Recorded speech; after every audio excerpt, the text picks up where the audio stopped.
Welcome to the Traveling Owls and Classic Escapes webinar. My name is Shannon Burnett. I'm the Assistant Director with Alumni Programs responsible for the Traveling Owls portfolio. I'll be here to answer any Rice or Traveling Owl specific questions, but it is my hope that you take advantage of Donna and hear all about Classic Escapes and this amazing Ethiopia and Tanzania trip for 2021. Before I turn it over to her, I did want to just have some friendly reminders, although I think all of you guys have heard this by now a couple of times. You're welcome to take your video off while she's presenting, and then we'd love to see you at the end for the Q&A, but that's not a requirement.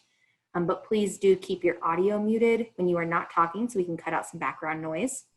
Donna's going to give her presentation on the trip and Classic Escapes, and then at the end there'll be time for questions, but if anything pops up, you know the drill, put it in the chat and we'll make sure we get to it at the end. And then once we do get to the end of the presentation and we're doing that Q&A, like I said before, you're welcome to take your video on and kind of ask those in more of a dialogue format. And now, without further ado, I'd like to introduce Donna Barfield from Classic Escapes. Hello, everyone. I'm so happy to be talking about travel again to live people. It's so exciting. I'll give you just a little bit of information about Classic Escapes. We're a boutique travel operator. We've been around for about 20 years now, and our specialty are small, private, educational journeys all around the world, domestically and all around the world. So this program has been created specifically for the traveling owls, so you'll be traveling together as a group. And our program today that we're talking about today is Ethiopia and Tanzania. So I'm going to cut my video out so I can concentrate on the screen, and it'll keep me from being a little less self-conscious. So we set the program for 2021, October 31 to November 18. It's a great time to travel. The weather is wonderful. It does stay fairly stable throughout the year, but you can expect temperatures in both countries to be roughly the same. They'll be, here we go. Sorry. There we go.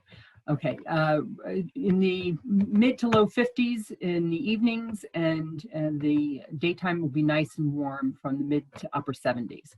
So the program is going to start in the capital of Ethiopia, which is Addis Ababa, and that is roughly twice the size of Texas. And if you're not familiar, Ethiopia is a landlocked country just north of Tanzania. And just north of Kenya. There are direct flights available out of Houston to Ethiopia on Ethiopian Airlines, and we will have details available for you, on request. So the program begins in Addis Ababa and will continue to Bahir Dar, Gondor, Lalibela, and then we'll return to Addis Ababa and continue on to Tanzania for safari. So we'll just begin with Addis Ababa. On arrival, you'll meet with your cultural guide and be driven to the Sheraton Hotel. It's a modern hotel. You'll find the accommodations throughout are quite surprising. It's a great combination of modern luxury resorts, spas, and small sort of bed and breakfast lodges. But we've got the best accommodations in the best locations. So you'll have the night to recover from your flights, and the next day we'll begin our touring. Our first site will be the National Museum, which is located at the Emperor's Palace, which was the last emperor of Ethiopia, was Haile Selassie, and his palace and the grounds have been converted into a museum and the University of Addis Ababa. The museum tells the political and natural history of the country, which you may see from the screen, starts with the 3.5 million year old skeleton of Lucy and continues through with all the artifacts and the historic costumes of the emperors. Following that, we'll visit the Ethnological Museum, and that is also a history of the country, but it focuses on the culture, and they tell the story in a really interesting way. They use artifacts from the 80 indigenous tribes And they tell the story from cradle to grave using everyday tools to show what life was like throughout their history. They have a wonderful collection of icons, largest in the world, considering they also have quite an impressive number of ancient churches as well. The collection is pretty fantastic. And also they have one floor dedicated to just the historical musical instruments of the tribes. Next, we'll visit the Trinity Cathedral, which is the seat of the Orthodox Archdiocese. It's got quite an elaborate furnishings inside, and it's still in use today. The Orthodox Church is one of the oldest continuing churches in the world. In fact, it was founded in Ethiopia in the 5th century BC. AD, pardon me, that's a big mistake. Following that, on your second day in Addis Ababa, we'll do a city tour to visit the other historic sites in town, and we'll also travel outside the town to go to the top of Entoto Mountain, which has beautiful views of the surrounding area and the city in the distance, as you can see. And the final tour of the area will be to Unity Park. Now, Unity Park was established just last October, and it was a gift to the people of Ethiopia in an effort to promote an era of openness and democracy, because the country, although it's one of the oldest countries in the world, it's actually only recently become a democracy. So that's been opened last year. It's been quite successful. There's all the historic buildings that are available that we'll tour, including the palace of Emperor Menelik II and the subsequent palaces that were built by emperors that came after. And also there's a zoo and a beautiful park that still has a lot of the historic plantings. So if anyone is interested in plantings, then this would be a great place to tour. It's a great birding location as well.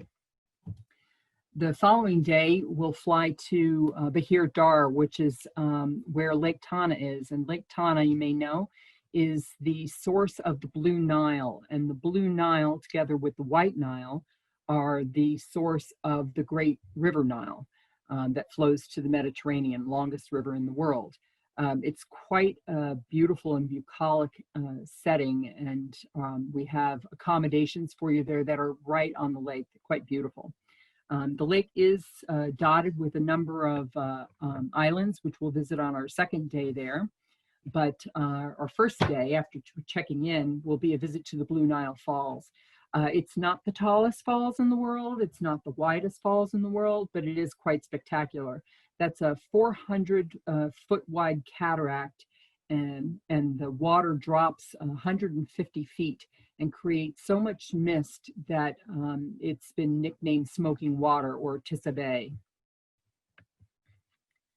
So this is the Carafitu Resort, which is right on the lake, as you can see in the distance from the photo below. And the accommodations are a little more rustic, but they still have all the amenities that you could expect. It's quite comfortable. The second day in Bahir Dar is going to be a boat ride early in the morning. The Lake Tana is a bit funny. If you wait too late in the day, the water gets quite choppy. So it'll be an early morning boat ride out to the islands to visit the monasteries that were built there thousands of years ago. They have beautiful murals. They're made of thatch, as you can see around the outside, but when you get inside, there are these fantastic murals made of tile, and some are just painted, which the Aswa Miriam monastery has recently been renovated, and the murals restored. There'll also be time in the afternoon to explore the city. It's really a very small, maybe a large town, really.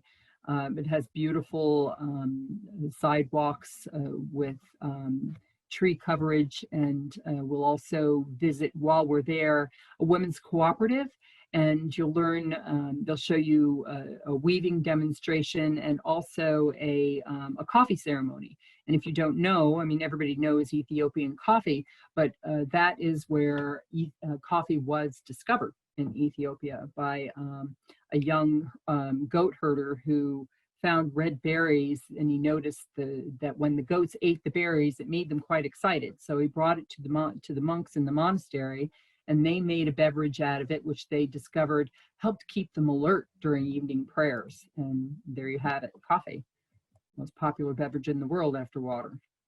Gondor is quite a nice city, and there's a thriving art scene there. And of course, lots of places to get fantastic Ethiopian food. And we will be doing some sampling from our welcome dinner to our farewell dinner there. There'll be lots of options, but Ethiopian food is amazing if you haven't tried it before. The Aramba Village is an interesting project. 1986 or 1980, it was founded, and there are 480 people living there now, but it was like a utopia. It was a social experiment. Ethiopia is a male-dominated society, but this particular village has decided that they want to try existing in equality with women. So all tasks are done, men and women together, and it's been going strong ever since. So 40 years, and they seem to be quite happy with their existence, including the upcoming generations as well. And from there, we'll be visiting Fasilides Palace, which is an amazing complex of not just one palace. Fasilides built the first palace, but there were 5 emperors who came after him who each built their own palace, and they're all connected with an underground network of hallways, and it's like a maze. So we'll have a chance to explore several of the palaces and the underground walkways at the same time. Here we go. Okay. And also, I'm sorry, we're in Gondor now. So Gondor is considered the Camelot of Africa, and it's because of all those palaces that it got that nickname. There's the Debre Berhan Museum, church, which is widely considered the most beautiful church in Ethiopia. It has these amazing murals, and from the outside, it appears rather small, but it's quite deceiving when you get inside. You can see it's rather cavernous in there, but they have a ceiling. Every inch of it is covered with tiled murals. The Gondor Hills Resort, which is a new resort. It was built 2 years ago and quite modern. It's all glass and stone, and quite beautiful on the inside, with just what you'd expect, all the spa amenities. And from there, we'll fly to Lalibela. Lalibela is quite special. It's known for its stone-cut churches, and there's one you can see from the outside. It's a network of about 17 churches that were built at the request of the Emperor Lalibela. He spent a lot of time in his youth in Israel, and his idea was that he would create a second Israel in Ethiopia, and these churches were hewn out of rock, all in the same location, and they are all connected by underground walkways. And you can see on the upper right there that woman sort of popping out of what looks like to be a little cave. That's one of the tunnels, and it's you need sturdy shoes, and you need to take care climbing some of these stairs, because it's very uneven and rocky, and there aren't handrails throughout. So it does take a bit of care and a bit of time to work your way through there, but it's such a spectacular sight, not something you'd want to rush through. The Manyara Lodge, we'll be there for 2 days just to explore the complex of churches at Lalibela. Is quite comfortable, very simple on the inside, as you can see, but a swimming pool. There's air conditioning, heating, there's a bar. Drinking isn't, it's not a dry country, but drinking isn't a big thing in Ethiopia. But the accommodations that we're using do have all the modern amenities. Okay, and after following Lalibela, we'll fly back to Addis Ababa for an overnight at the Sheraton Hotel. It'll give you a little time to relax before you begin the next leg of your journey, which will be Tanzania for your safari. We'll start in Arusha, that's the safari capital of the country. Not the capital, the official capital of the country or the administrative capital, but the jumping off point for all safaris. We'll start with overnight accommodations at the Arusha Serena Hotel, which it's not really a hotel, it's more a country inn or a lodge.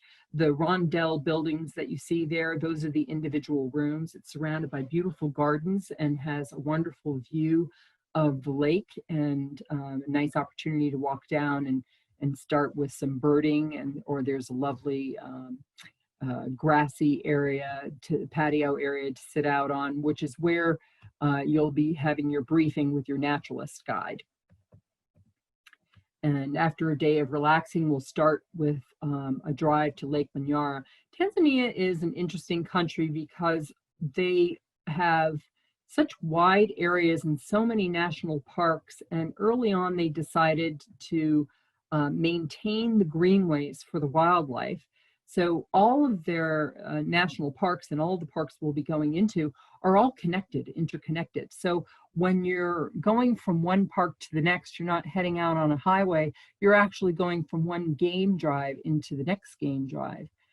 Lake Manyara is known as a birder's paradise. There's more than 350 species of birds, also the largest collection of raptors in the area, vultures, storks, swifts, martial eagles, which are quite common in that area, but rare in the rest of Africa, southern ground hornbills also, and tree climbing lions. Now, all lions can climb trees if they want to, but in Manyara, there's only 3 places in the world where they seem to prefer to. And Manyara is one of them, and it's actually quite a sight to see them up there. That's a sausage tree, quite an old one too. Manyara is also a great place for elephants, especially old elephants, because the older they get, they need softer vegetation to eat. Their teeth get old and worn, so they like to hang out in the outskirts in the bushy areas where they can get low vegetation to eat. You'll also see your first giraffe here, herding zebras as well. And the lake, of course, attracts a variety of shorebirds as well as flamingos. It's a short drive from Manyara, and this is all on your first day in safari. We'll stop at Manyara, and then we'll continue on to the Gorongoro Conservation area. That's a spectacular area. What you're looking at there is the crater itself. It's 100 miles wide and 1,800 feet deep. It's the world's largest intact caldera, and what the importance of that is it sort of created the perfect wildlife sanctuary. It's also very easy for the rangers to protect endangered species like rhino, which are extinct everywhere else in Tanzania except in the crater. On the upper left-hand slide, that is a picture of your accommodations, the Ngorongoro Serena Safari Lodge. It was built out of local materials to make it virtually disappear into the surroundings. So from the crater floor, you can't even see it. But it has an advantage because it's right by the entrance to the crater. So there's an entrance to go in, only one, and one entrance to come out. And the advantage of being near the entrance to go in is that you're the first ones in the crater in the morning, and there's not another soul around, not another vehicle around, and it just gives you that time to really enjoy the morning and some of the wildlife which descends into the crater every day rather than living in the crater. So it's such a vast area, and there's so many different parts of it to see. will actually have a full day exploring the crater. And it's there's an area, there's a hippo pool down there, there's an alkaline lake, which attracts masses of flamingos, and as well as other birds, and herds of elephant and wildebeest and zebra. It's part of the migration route, the Great Migration. So you'll actually have your first opportunity to see the big five mammals of Africa right here in the crater. Here's some of the wildlife that you'll see. You see the elephant back there. There's not much of a surface soil, so you don't see trees in the center of the crater, but around the outside they're starting to grow.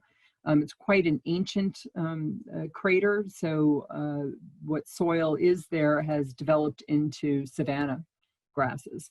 They have a rhino sanctuary there, and each of these rhinos has its own armed guard that's always somewhere nearby. They don't like to intrude on the animals' natural wanderings, but they're there to make sure that nothing happens to them. There's only, well, I think now there's 34. So they have been mating and producing offspring. Initially, when they were brought in, there were only 27 of them. So I don't know, nobody really thinks that they're going to make a big comeback, but you know, at least they're surviving. At least they have a chance. On the top left, you see the safari vehicle. All vehicles in Tanzania must be closed vehicles, but they have what they call a pop top or photographic roof, so that you can stand up in the vehicle and get a 360-degree view to be able to take photographs. At the time that you're visiting in November is when the wildlife is returning or has crossed over from Kenya into Tanzania. So our accommodations are going to be in the northern portion of the park where the most wildlife will be. Now everybody wants to go and see the migration, masses, hundreds of thousands of wildebeest and zebra rushing across the rivers, and that is possible. However, you have to be there on the right day at the right time. So there's no way to guarantee it, but you will see masses of wildlife. It's possible to see all big five and more. These are some hippos jumping out of the hippo pool. Very unusual to see hippos out of the water because they sunburn. So they generally spend all their time in the water and only come out to eat. You will have a chance to visit the Amasai Village. There are several in the Gorongoro Conservation area. It's the only national park where that permits people to live there, and that's because this is a traditional Maasai homeland. They don't recognize borders at all. So all of the Serengeti, which is a Maasai word for endless plains, straight into the Maasai Mara in Kenya, are their traditional grounds. Their villages are small. Usually you'll find no more than maybe 50 to 100 people in any one village.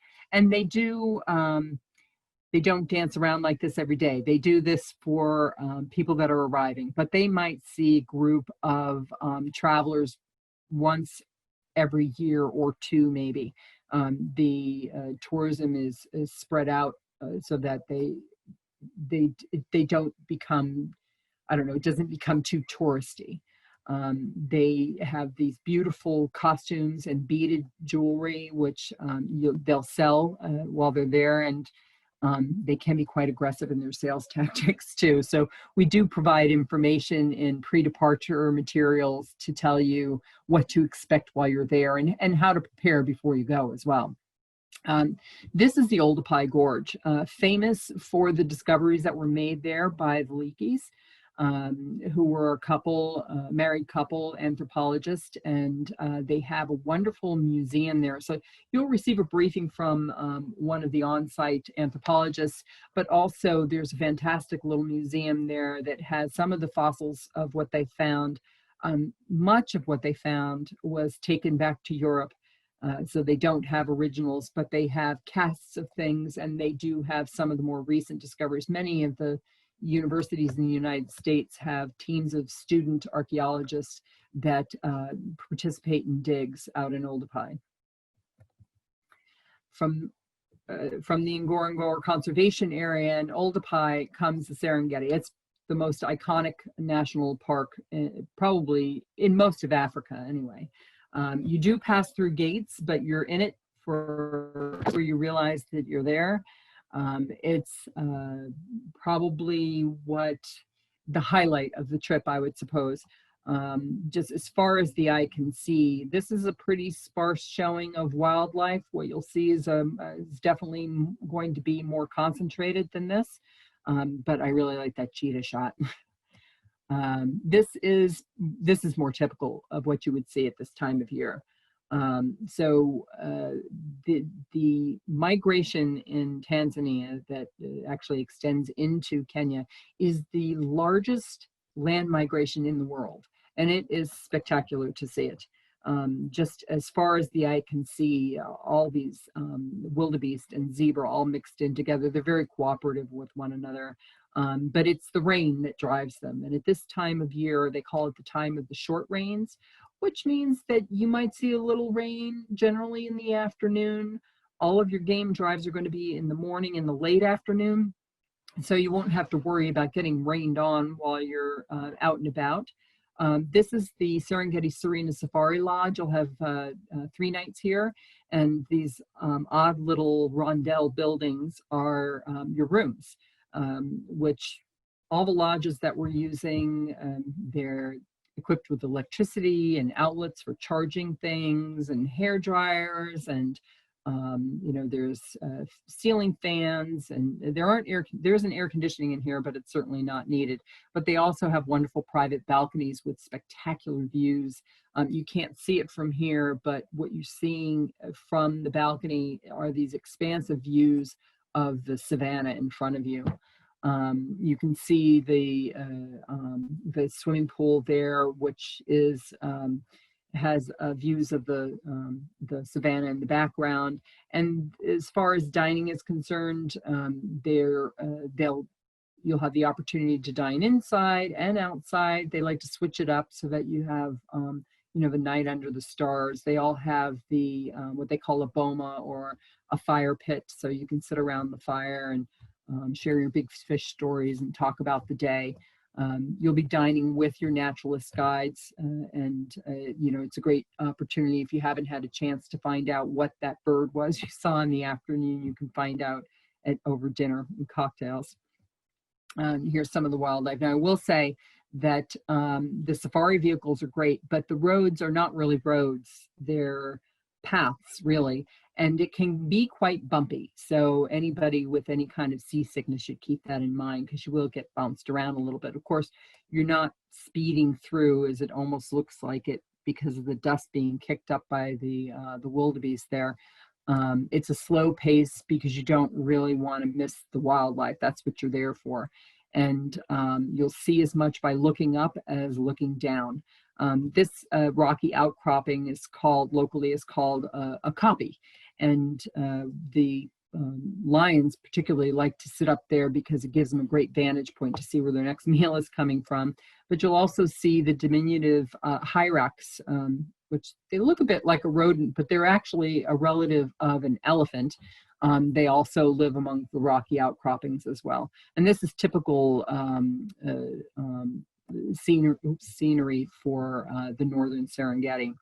And here you have the wide open plains and a beautiful view of a lion.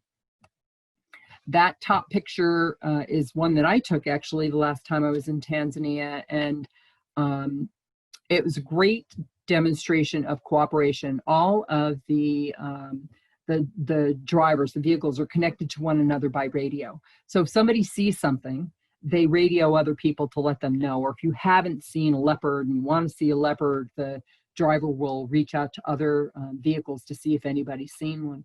We were told about this large pride of lions, and we got there and there was nothing there, and we thought we missed it, and we were sitting there for a minute, and These heads start popping up in the grass along the side of the road, and before you knew it, there were 19 lions, almost all cubs of first and second year. It was fantastic. They just played in the road for about, I don't know, 30 minutes and then wandered off to the bushes to sleep before, sleep off their morning meal. It was amazing. Sometimes it's just so totally unexpected, and I guess that's what makes wildlife so special, is that it's always unexpected. Cheetah are they're actually more difficult to see because they're very stealthy. So they hide in the tall grass, and at the time you're visiting, they'll be, because of the rains, makes it perfect hunting grounds for them. The tall grass is where they hide, but the guides will find them for you. I think we must have seen something like 30 or 40 cheetah when I was there. They were fantastic, such beautiful animals. Leopards are a little more difficult. They do like to hang out in the trees, so you do have to look up every now and then, but your guides are excellent spotters, so are the drivers. So they'll find, if they see something, they'll certainly point it out to you. And by the end of the trip, everybody becomes a spotter. You'd be surprised how quickly you become good at it. Lots of different types of impala, antelope. Here's impala. They tend to hang out together in large herds for protection as well as procreation. And zebra. They're like a puzzle. You see so many of them all grouped together, and it's hard to pick one out from another. Giraffe, they're my favorites. And mongoose, they like to take over old ant hills and turn them into mongoose hotels, and they pop out of the holes like a little whack-a-mole. It's funny. Warthogs, so ugly they're beautiful. And here's some of the birds. In the Serengeti, there's more than 250 different species of birds, so you'll have a good time spotting them all. On one of the 3 days that you're here, you will have an opportunity, if you want, it's an option, to do a balloon safari.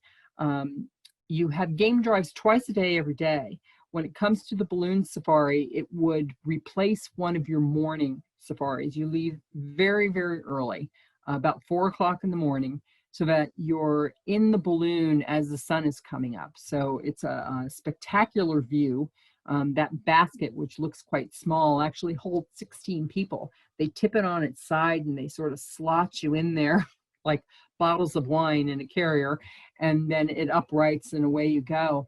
And you spend about an hour and a half, 2 hours flying over the landscape, fairly low because they want you to be able to see the wildlife below, and it's hard to make it out, but that's what you see spread across the grass there is the wildlife.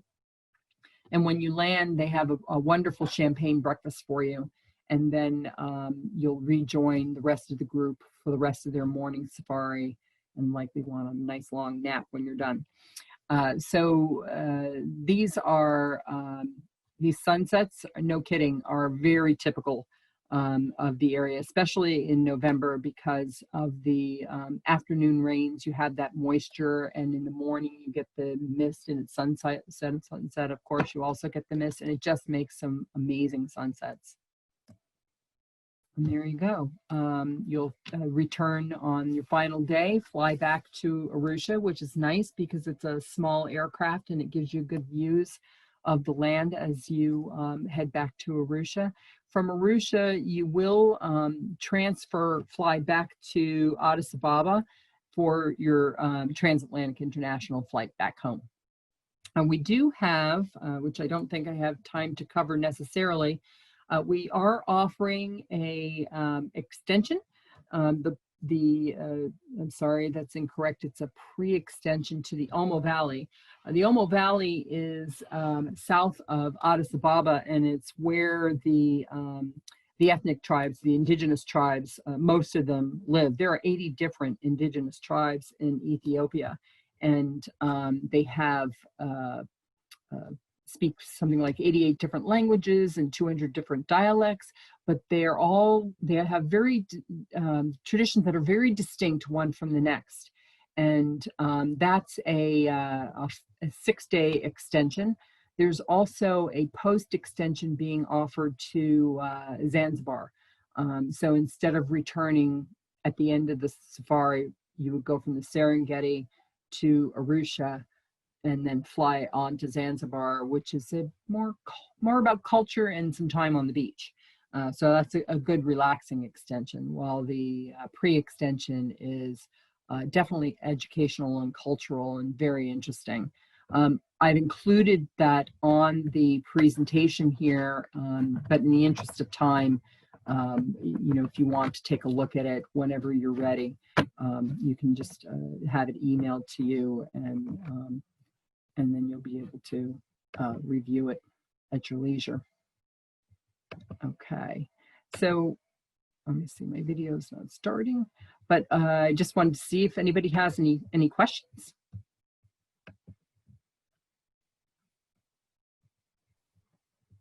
Hi, this is Roberta. I'm in Los Angeles. I would like to know if this is the most ideal time of the year to go on a trip like this.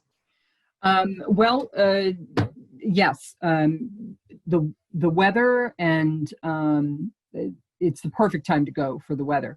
The only other consideration I would think, if you wanted to visit during the time of Timkat, which is the huge Christian celebration in Ethiopia, really centered around Gondor, where they have a church that you'll be visiting, actually, but a church complex where all the festivities take place. But that time of year is also, because of the festival, quite crowded, and it's difficult to get around.